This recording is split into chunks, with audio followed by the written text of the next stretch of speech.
layers, and I need to make sure that it does line up properly. So now that I've got that, I'm just going to, I don't know, add a few like shrubs or something that are moving around in the front. So I'm going to go for like a more green colour now. I'm just going to make some bushes. There we go, there's like one bush there.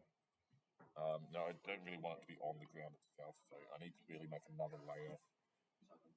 No, stuff it, I'll keep it the same layer because you do want it to be able to easily move. So there's one bush there.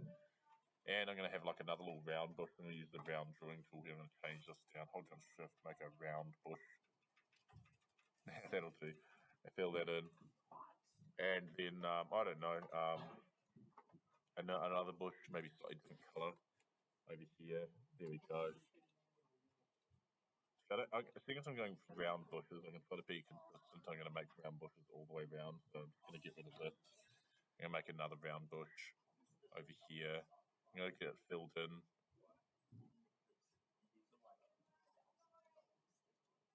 There we go. So now we've got like 3, and then I'm gonna gonna make another little circle thingy. There we go. And then I'm gonna have a, I don't know. Yeah. This is a really basic parallax diagram. This is a demonstration. It's not gonna look particularly good. It doesn't need to look particularly good. It just needs to look like it's working. So there we go. We've got our weird bushes in the background. This is our background so far. Now I've got a little bit of space on one side, so I'm going to add something here just to fill it in. Add one more little bush. I'm going to go for a slightly different shade again because, you know, bushes are all different colours. So there we go. That's the last one there. So now, as you can see, we've kind of got this. It's just going to be scrolling along, weird little bushes. I'm actually going to go for one more layer in front of this one. I'm going to merge these 2 layers once I'm finished with it. But we're going to have little bits of grass, sort of almost a yellowy green, sort of, just in there. There we go. All right. So we've kind of got, a front to our background now.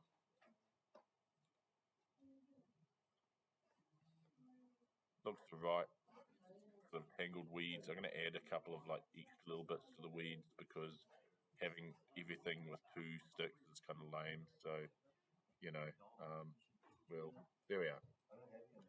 All right, so there we go. That's our background. So now I'm going to merge these 2 layers together, and we've got that layer that's going to move. So now that we've done that, we can save this. I'm going to call this parallax background. I'm going to save it to my downloads folder so I've got a temporary working directory. I'm doing this over backup, basically. So what I'm going to do now is I'm going to be messing around with how this thing functions. So I'm going to merge the bottom 2 layers together and the top 2 layers together. So we've got 2 distinct layers. Now, bottom layer is never going to change, but top layer is going to be constantly changing.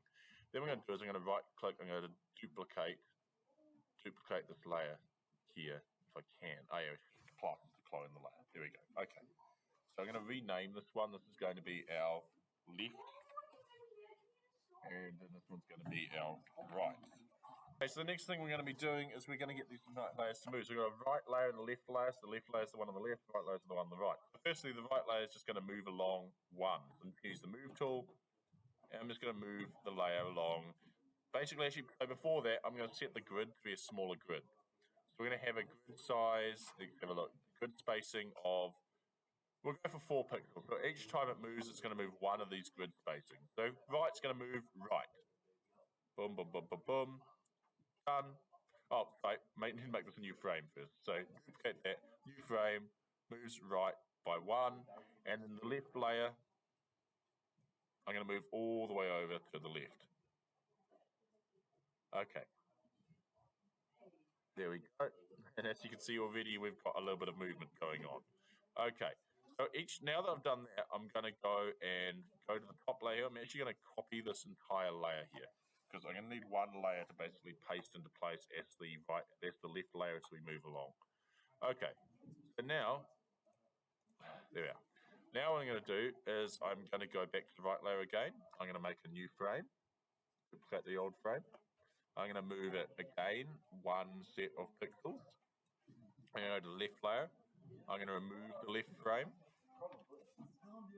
Alright, I'm going to paste in the old left frame and I'm going to move it all the way back to its 2 frames off. Now, as you can see, we've got it working. Now, I made a little mistake on my first layer here, so I'm actually going to remove this one because I pulled it down 1 frame, which I should have done. I'm going to paste it in again. I'm just going to make sure it stays at the same level it was before. So it can't go down 1 frame, which is why I actually did it earlier. So now, as you can see, if we look at this, we've got it moving ever so slightly. It looks like kind of fast. That's because it's playing at 12 frames a second. We can slow it down. Okay, so next thing, I'm going to duplicate this frame again. I'm going to go back to right. I'm going to move right another set of pixels, and you can get this idea. We're basically rinsing and repeating. Okay, so I'm going to just show you guys doing this a bit longer because it is a bit of a repeat process, but hopefully you'll get the idea of it better. So I've already moved these ones along. I'm going to make a new layer again here. So duplicating the same old layer. I start off, I remove the left layer. I go back to the right layer. I move the right layer along, 1 set of pixels. I go back to the left layer again, I paste in my duplicated copy, and I shift that to its 4 along on this one. Then I repeat the process again. I duplicate the layer, I remove the left side layer, I go back to the right side layer, I move the right side layer along another 5 pixels, I go back to the left side layer, I paste the new layer in, I shift it along so it's now 5 along. So now we just make sure of doing it. We go right, we go left, we can see we've got that gap. That's what gap we want. Okay. So I'm actually going to turn off the tile mode now because I think it's easier to see without the tile mode activated. And then we're going to do that again. So one more time. We duplicate the layer. We delete this. We go to the right layer. We move the right layer back another 4, sorry. We go back to the left layer again. We paste in our new one. We shift it so that it's in line with the previous layer. So this one's going to be 6. We double check that's right. Yes, that's correct. Good. We do it again. We duplicate the layer. We remove this. We go to the right layer. We shift the right layer along another few pixels. We go back to the left layer again. We paste it in. We shift it along till it's lined up. So that's here, I believe. We double check it's correct. That's correct. Good. Okay. Oh, is it? No, it's actually not. As you can see, I've got 1 layer overlapping here. So I'm actually just going to shift that back. And now it's correct. And so that's what we're doing. So now that I've got all this working, I've gone and repeated the same thing each time. You can see that layer left goes 1 square along each frame until it gets there. Now I'm stopping 1 from the end because that's obviously this first layer is full. So you don't need to do the same thing twice, otherwise it would have this weird glitch. And the same applies to the other side. As you can see, it's moving along and it goes back until it's 1 pixel. Okay. And that's it. Yeah, so that's basically it. And then, of course, at the start again, it's all the way back at the start. So, yeah. So that's the parallax background. Now you can see here, I've got it running. I'm going to increase the speed a little bit to like 18 frames a second, as you can see. Now it looks like it's just continuously going from one side to the other, with the foreground moving and the background staying the same. So that's how you make a parallax background.